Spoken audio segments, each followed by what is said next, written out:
સુરત શહેરમાં અકસ્માતની ઘટના સમયાંતરે બનતી હોય છે। ત્યાં અંજના ફાર્મ 1 ખાતે આવેલા સંચા ખાતાના 3જા માળેથી કોમ્પ્રેસર ઉતારતી વખતે કોમ્પ્રેસર પર બાંધેલી રસ્સી તૂટી ગઈ હતી અને ધડાકાભેર કોમ્પ્રેસર મજૂર પર પડતા મોત થયું હતું। ઘટનાની જાણ થતાં સલાબતપુરા પોલીસ દોડી જઈને તાત્કાલિક પોલીસ ઘટના પહોંચી હતી અને લાશનો કબજો મેળવી લાશને પીએમ અર્થે હોસ્પિટલ મોકલી હતી। અકસ્માતનો ગુનો નોંધીને કાયદેસરની કાર્યવાહી હાથ ધરી હતી। પોલીસ પાસેથી પ્રાપ્ત થતી માહિતી અનુસાર આજે સવારે અંજના ફાર્મ 1 ખાતે 40 વર્ષીય લાલન મિશ્રા નામના મજદૂરનું કોમ્પ્રેસર પડી જવાને કારણે મોત નીપજ્યું હતું, જે અંગે સલાબતપુરા પોલીસે અકસ્માતનો ગુનો નોંધી લાશને પીએમ અર્થે હોસ્પિટલ મોકલી આપી હતી। કેમેરામેન હકીમ શેખ સાથે વસીમ હાસમીનો रिपोर्ट आजाद न्यूज सूरत। सुरेंद्र कुमार। सुरेंद्र भाई कौन सा एरिया है ये? अंजना फार्म। क्या घटना हुई है? घटना एक लड़के की मौत हो गई। क्या नाम है? ललन भाई। कितनी उम्र होगी उसकी?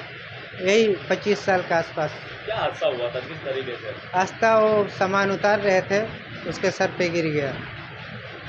किस तरह का सामान उठा रहे थे और कितने माले चढ़ा वो रहे थे? 3रे माड़े से उतार रहे थे, कंप्रेसर था, उसका अचानक डोरी टूट गई, उसकी वजह से उसकी मौत हो गई। कितने बजे की हादसा है ये? सुबह 9:30-10 बजे की आसपास की बात है। कितने लोगों को लगा है इसमें? 2 जन को लगा है।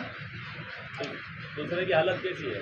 दूसरे की हालत है, उनको दवाखाना ले जाया गया है और एक जन की मौत हो ललन भाई गई। कहाँ के रहवासी? ललन भाई यहाँ उत्तर प्रदेश। कितने बच्चे कुछ है? नहीं, अभी तो शादी 2-3 महीना हुआ शादी हुए।